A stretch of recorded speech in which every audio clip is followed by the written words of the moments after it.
What follows are 25 of the most egregious, unsound, absurd, asinine, preposterous, confused, contradictory, disjointed, inchoate, muddled, fatuous, irrational, idiotic, humorous, false, phony, mistaken, fallacious, inadequate, invalid, deceptive, unintelligible, unbelievable, unconvincing, unscientific, unreasonable, incorrect, implausible, illogical, silly, irrelevant, nutty, specious, meaningless, and common creationist arguments. And of course, why they are wrong. Foundational bias.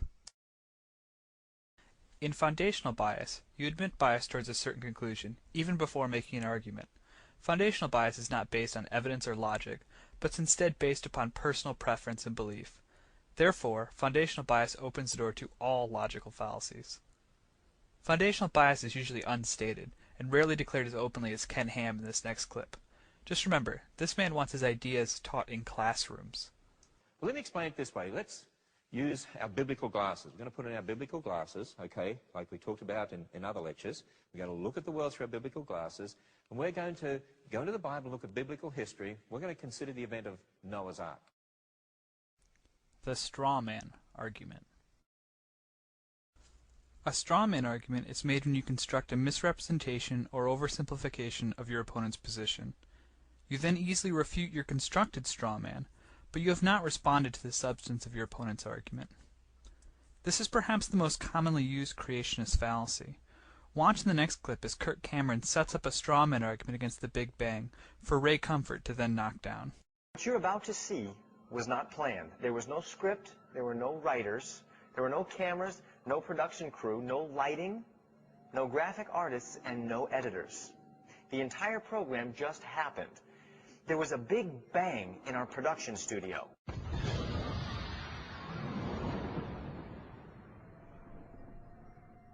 And here we are. Could you believe that? Of course you couldn't. Nobody in his right mind could. Hasty generalization. A hasty generalization attempts to reach beyond its grasp and draw major conclusions from a minor subset of data. Great claims necessitate great evidence. Creationist claims often make hasty generalizations, sometimes from a single case. In this next hasty generalization, a conclusion about the entire scientific community is drawn from a minority viewpoint. Google Project Steve for the tongue-in-cheek scientific response to this nonsense.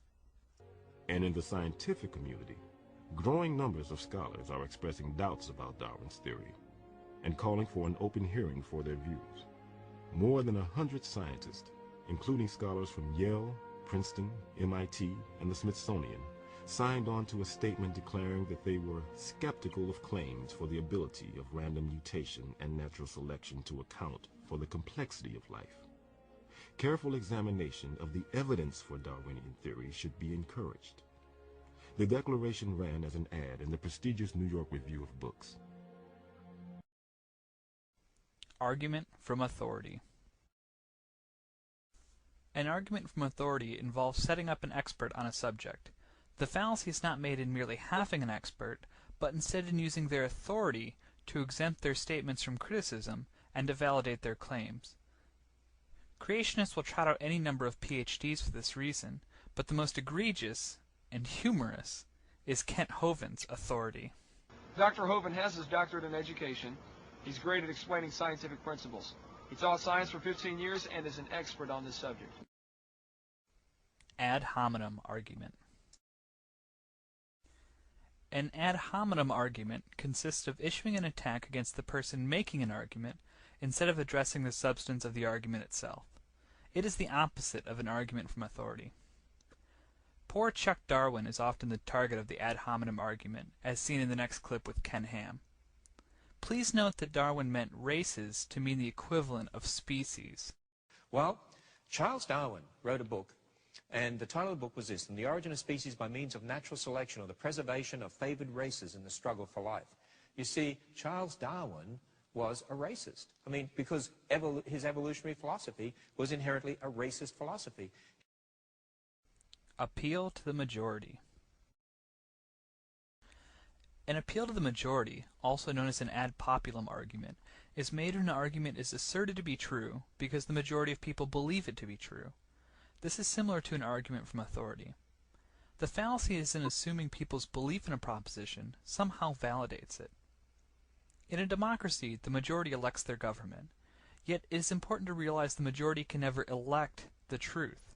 Truth exists independently of whether you believe in it or not. Most Americans think the Earth is less than 10,000 years old and God made it. Quote mining.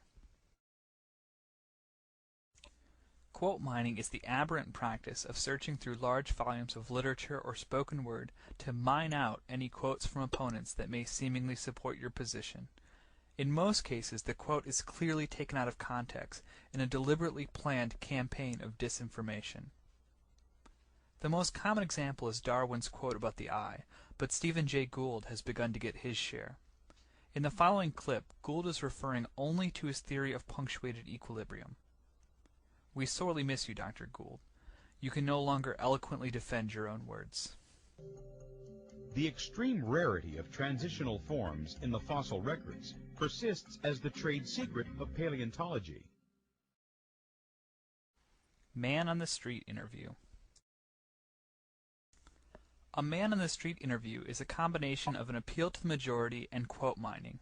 It employs several logical fallacies, and frankly, the opinion or knowledge of a person randomly met on the street has absolutely nothing to do with rational debate. We like the kid in the next clip way more than we like Ray Comfort, but he obviously just got out of bed. I can't think of any transitional forms before breakfast either. Can you give me any example of a transitional form, going from one kind of an animal to another kind? Transitional form between one and another? Well, the thing is, it already is an animal, whatever it is. You mean like saying one that's halfway between this and this animal? Can't think of anything right off